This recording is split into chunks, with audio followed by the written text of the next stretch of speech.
I was playing with a person yesterday, right? And he was struggling a little bit. The reason being was his paddle was in a low position, okay? He was also taking a lot of balls up the short hop, and then he was also taking a lot of balls and spinning them in the air, okay? So he was having some trouble when he was taking those high balls and trying to put too much spin on them. They were going into the net. That was frustrating for him.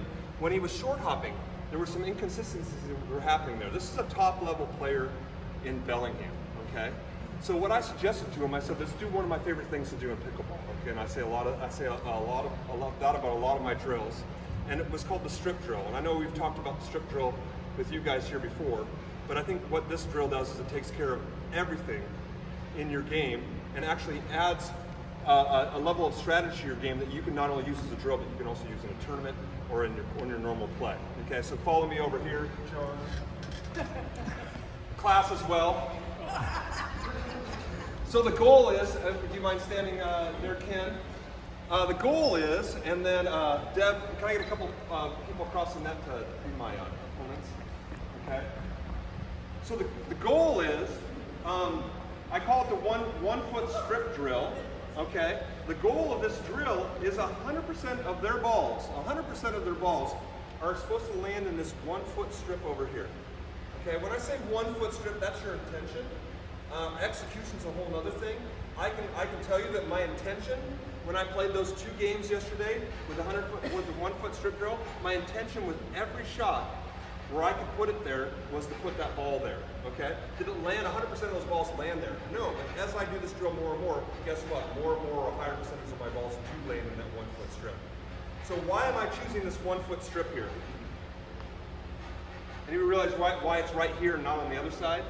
It's backhand. It's the backhand. So that's the backhand foot of this player, okay? Why am I choosing it there as opposed to doing this 1 foot strip over here as a drill? Yeah, guess what? There's 0 out of bounds lines there, okay? Except for the end. There is a huge out of bounds line here. Very safe place to hit in the court, right? Okay? When she's hitting the ball, she's hitting to this 1 foot strip. When you're hitting the ball, you're hitting to that 1 foot strip or this 1 foot strip? That 1 foot strip, okay? It's always the side.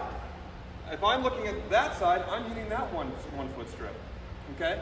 Halfway through this, my partner on the other side, who's done this with me before, recognizes the fact I'm doing the strip drill, right? He knows I'm putting 100% of those balls in that strip. So what's he start doing? He starts adjusting his play to where he's covering that strip.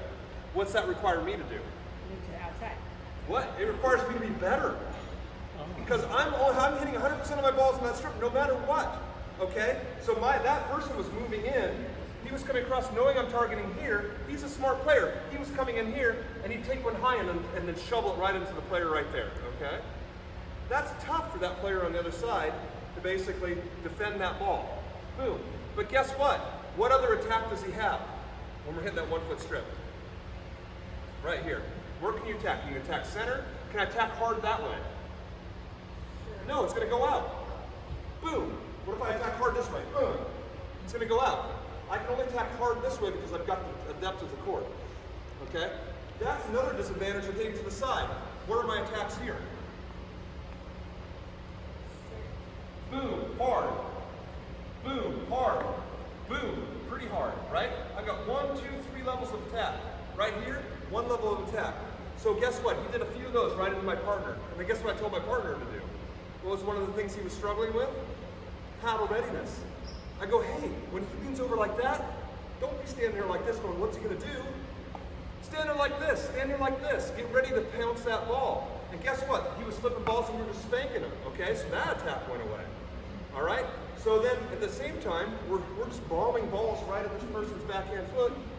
Guess what happens to that person? Do you like getting balls at your backhand foot? No, we're getting high balls. So we went from losing a game 3 to 11 or 5 to 11 to the next 2 games, we played the strip drill. Okay, my partner, this is the first time this has ever happened, was disciplined enough to hit 100% of the balls within the 1 foot strip, except for one.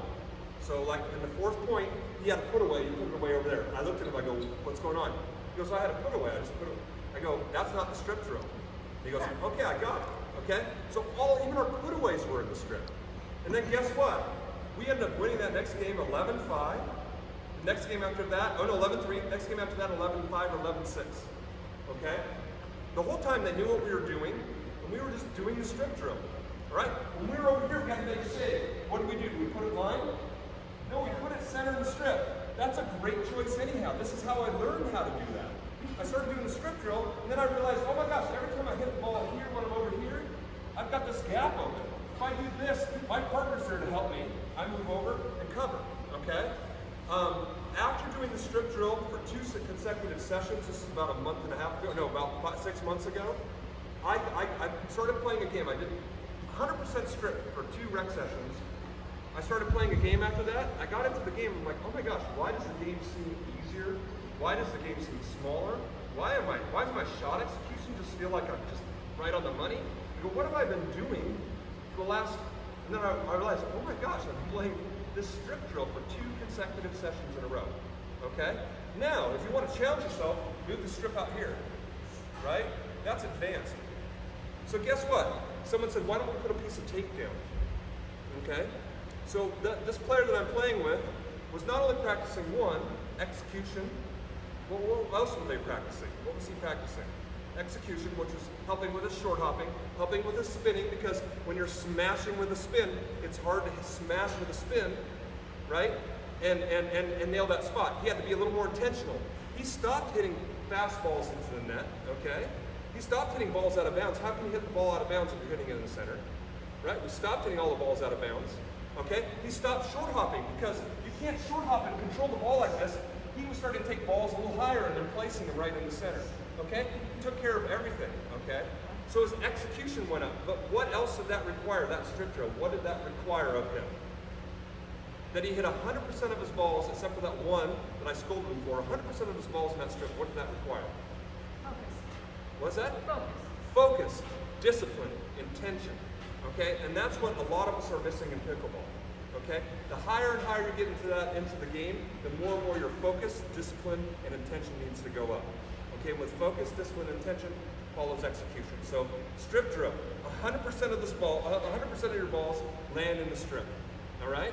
So you can do this with your partner, or when you're in your rec play, you can do this by yourself. Don't let anybody know you're doing it, but hit 100% of your balls in the center. Is that going to hurt your partner? Hitting your 100 balls in that strip? No, your partner's going to go, why has this game gotten easier? Right? Because if you're hitting everything in the center, all they have to do is sit there and wait for the center. They know exactly where the ball's going to go. You know, if all of a sudden you're standing there, you're guessing where your partner's going to hit the next ball, that's tough on you too. But if you know your partner's going to hit it there, and your partner knows you're going to hit it there, guess what? It works. Now, at the highest level, will this work? Maybe not. Maybe their execution will be so out of control that they'll hop on it and they'll figure out what you're doing and it doesn't work. My guess is that it'll work at all levels. It worked at the top level yesterday. It'll be interesting to try this in a tournament, specifically when one of us is struggling, right? Imagine the crutch that's involved when you're struggling. You've got a lot of stuff going on up here. Guess what if the decision making just drops off in that situation? You don't have to make a decision anymore. A decision is hit the backhand foot of the person in the center. What if that's the only decision you make for the rest of your life in pickleball? Okay?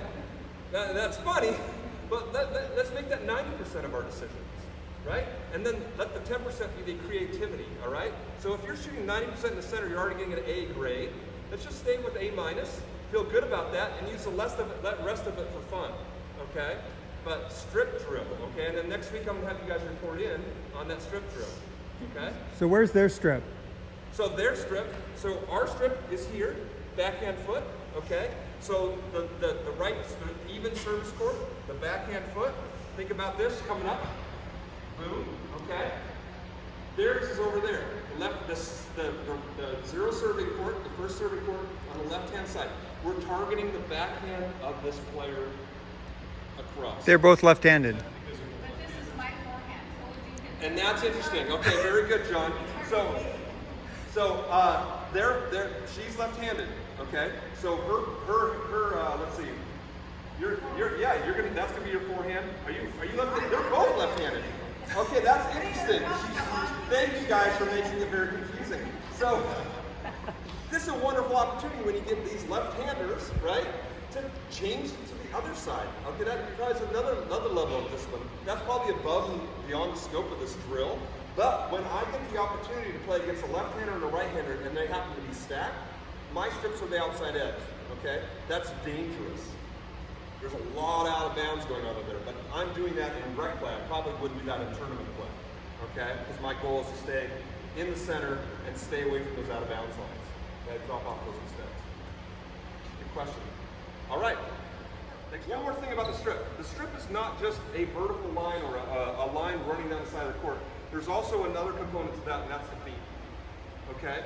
So when we're aiming for the strip, we're not only aiming for that strip right here, front to back, we're also aiming at the level of where their feet are. So if they're standing here, I'm aiming for the strip right here.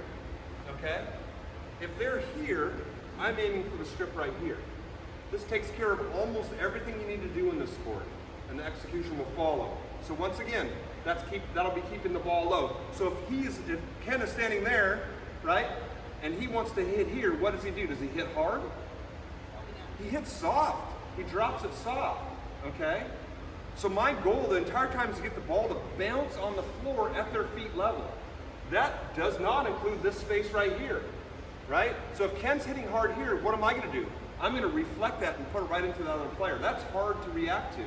The ball needs to bounce here, okay? The higher level of players you go at, the more and more they're gonna get. Any ball right here is an attackable ball.